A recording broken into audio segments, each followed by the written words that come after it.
Hi guys, I'm Max and welcome to the channel. I have something a little bit different today that has me kind of cautiously optimistic, I would say, for that giant, expensive Lord of the Rings series that Amazon's making. They're kind of doing it to get on some of the popularity of Game of Thrones, I think, but I do think, people on my channel are into Game of Thrones, and there are a couple things that they released that I think will have me a bit cautiously optimistic. And it's kind of funny because I saw on Twitter a few weeks ago that the writer's room for the show had like maximum security on it. They were patting down people to make sure that they didn't bring any scripts out. And I was laughing about it because I was like, what could they be writing that Tolkien didn't already release himself somewhere? But a little over a week ago, I think we sort of are finding out because they released a series of 5 images, they're maps to be specific, that actually do tell us kind of a decent amount of info about maybe what they're planning on doing. And, this looks to me like it could be pretty interesting because they're taking on areas of the lore where we kind of know the history, and obviously we see what happens, but that doesn't necessarily mean we know the whole story. And, we see that sort of thing with Game of Thrones or Fire and Blood a lot, where there's this kind of official version of what happened, but that's not necessarily the real story or the complete story. So there's a lot of room to kind of flesh out compelling drama within that. Now, of the 5 of these, I think the last one is probably the most exciting, but I do want to tackle these in the order that they were released, because they kind of increase the amount of info they give as they go. Now, this first map doesn't really seem that helpful at all because it doesn't give us any names, but I do think it's depicting the Third Age just based on that little nook that's carved there into Mirkwood Forest. That's the East Blight, and the Northmen settled it during the Third Age. So it's not much to go on, but if you'll just let me speculate a little bit, since it's clear that there are Northmen there, that they could be going into the history of the Northmen a little. And these are some of the most basically normal men, I guess I would say. And the reason they're like that is because they didn't help to fight Morgoth the way that the men from Númenor did, so they aren't blessed with the long lifespans that the way that someone like Aragorn is. And these are going to be the men of Dale, or the woodsmen of Mirkwood, or if you were unfortunate enough to see the Hobbit movies, if you remember, if you can stand to remember them, you might also recognize them in Lake Town. But I think here you could see them doing a lot of kind of human political stuff, because while Gondor does show the Northmen favor, they do have fractional groups within the Northmen, and some of them ally with the Easterlings. And a major part of the history of this area is this invasion by the Wain Riders, who are Easterlings that get kind of recruited by Sauron to attack Gondor after Gondor suffered from the Great Plague. So it's kind of like this invasion of Eastern Mongol hordes. It reminds me a lot of something of the Dothraki coming into Westeros. So there's a lot of room for kind of political war stuff there. But moving on, the second map gives us a little more to go on, because you can actually see that it has labels, which is really helpful, right? And the one that pops out to me is Callan Nardon, because it tells us more about the time period. Now, this is an area that is settled by the Eotheod, if I got that right, and it goes on to become Rohan. And that happens more than 500 years before the events of Lord of the Rings. But based on that, something that they could maybe do during that period is the settlement of Rohan itself, because it does involve another epic war, and that's against the Balchoth. The reason I'm kind of settling into this is that it's kind of related to what we saw in the first map. So we might be seeing a bit of a theme, because the Balchoth were another group of Easterlings, and they attack Gondor with the help of some mountain orcs.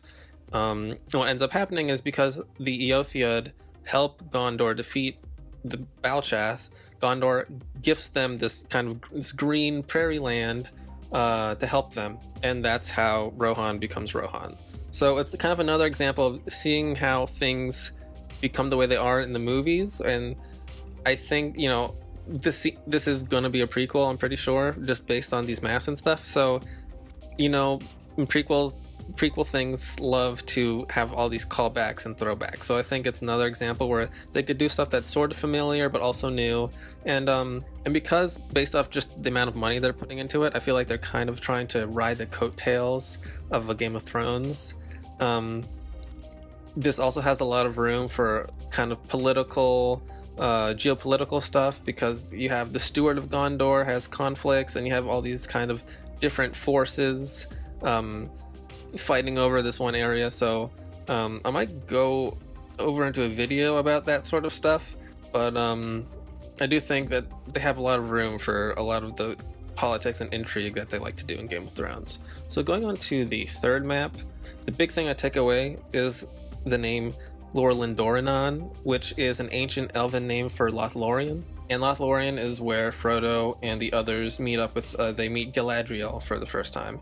And based on the use of the name, I'd guess that it puts it kind of like 1,000 years before the Lord of the Rings, which means we can see like a lot of Elvish history, and not necessarily that they'll focus on this area, but just something that they could do since they're using this name is look at the period of the Sindarin dynasty. And so that also deals with migration. We'll have the migration of the Sindarin elves to Lothlorien.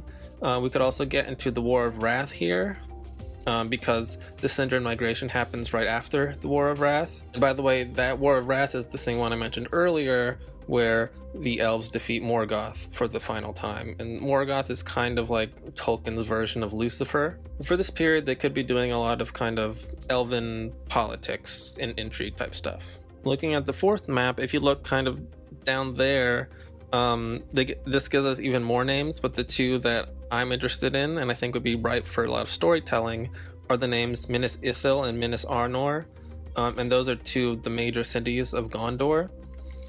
But what happens is Minas Ithil gets taken over by the Nazgul or the Ringwraiths, and it gets renamed to Minas Morgul.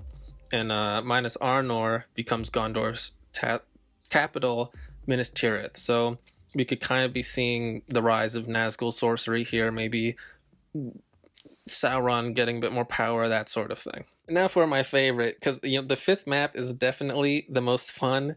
If you look over to the left there, that island is Númenor, and that's where the people that go on to found Gondor and the rest of it are from. And if we have Númenor, that means we're definitely going to be in the Second Age.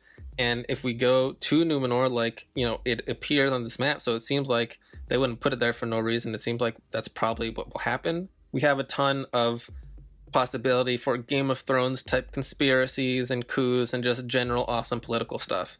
Because as the Númenorians become more power hungry, they start to do just wild things. Like they start worshipping Morgoth, and they go attack the elves in the Undying Lands, which is where Frodo and the others kind of they sail off to at the end of the Lord of the Rings. They're also known as the Blessed Lands, and it's where the elves are from.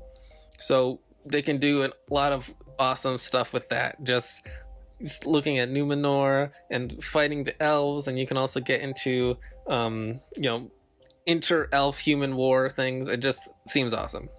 But overall, these say to me that they're probably going to be doing something over a long period of time.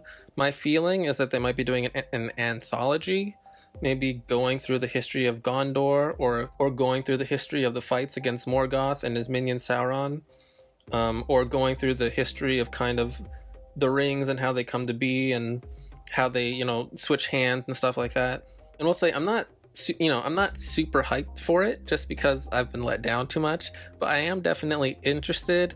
And as a fantasy writer myself, I'm definitely like to see some more kind of epic high fantasy with a big budget the way Game of Thrones has.